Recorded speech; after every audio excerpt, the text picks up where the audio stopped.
Halo semuanya, selamat datang di saluran YouTube saya yang akan membawa kamu dalam perjalanan mendalam melalui sejarah dan perkembangan perjalanan pendidikan nasional.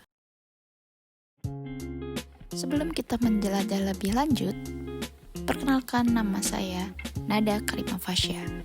Saya adalah mahasiswa PPG Prajabatan PGSD dan tugas ini merupakan tugas dari filosofi pendidikan. Silakan menyaksikan.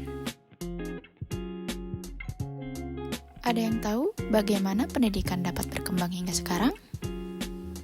Check it out.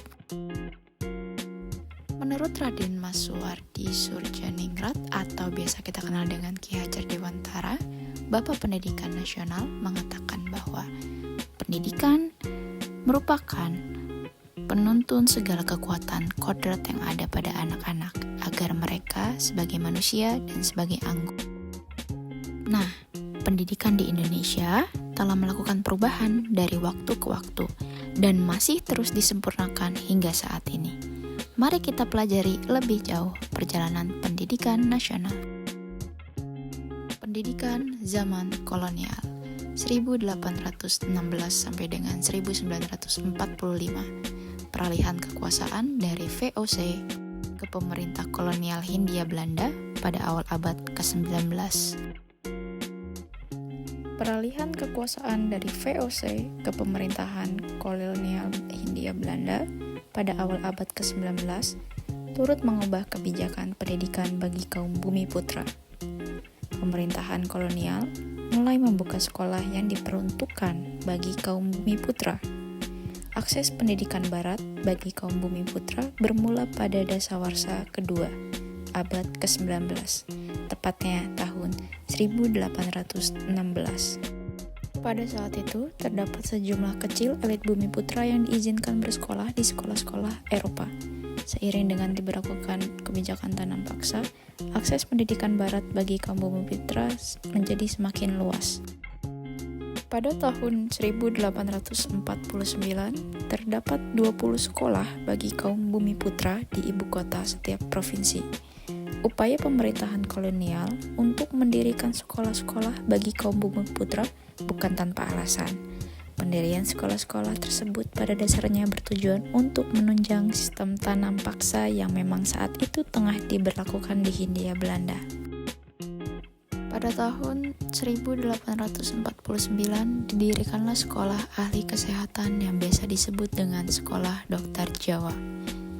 Pada tahun 1851 untuk membantu rumah sakit militer di Batavia yang lulusannya nanti disebut sebagai mantri cacar atau dokter pembantu. Didirikannya sekolah ahli kesehatan karena keadaan kesehatan yang ada di Batavia dari zaman VOC sampai dengan pemerintahan kolonial Belanda dinilai jauh dari kata memuaskan. Dokter tidak mampu menghadapi tingkat kematian yang masih tetap tinggi. Pada saat itu, pelayanan kesehatan tidak dapat merata ke seluruh kalangan, tetapi hanya ditunjukkan kepada kalangan atas, militer, dan para pegawai yang bekerja di pemerintahan. Akibatnya, semakin hari wabah ini banyak menelan korban jiwa, sehingga dilakukan penelitian tentang penanggulangan penyakit malaria yang menyerang penduduk di Batavia. Pada tahun 1902, Sekolah Dokter Jawa berkembang menjadi Stovia. Adanya Stovia tentunya memberikan pengaruh yang besar dalam kehidupan masyarakat. Pada tahun 1904 didirikan Sekolah Istri untuk pertama kalinya di Indonesia, yang diselenggarakan di Paseban, Kabupaten Bandung Barat. Sekolah Istri terdiri dari 2 ruang kelas yang berisikan 20 murid. Gerakan emansipasi wanita di Indonesia dipelopori oleh Raden Ajeng Kartini dan disusul oleh tokoh-tokoh lain seperti Dewi Sartika dan Raden Ayu Lasminingrat yang berjuang dalam pendidikan. Pada tahun 1922, berefleksi dari cita-cita Ki Hajar Dewantara, berdirilah Taman Siswa. Taman Siswa merupakan perwujudan dari perjuangan Ki Hajar Dewantara dalam dunia pendidikan Indonesia untuk membebaskan diri dari jeratan penjajah dengan meluaskan pendidikan pada generasi muda.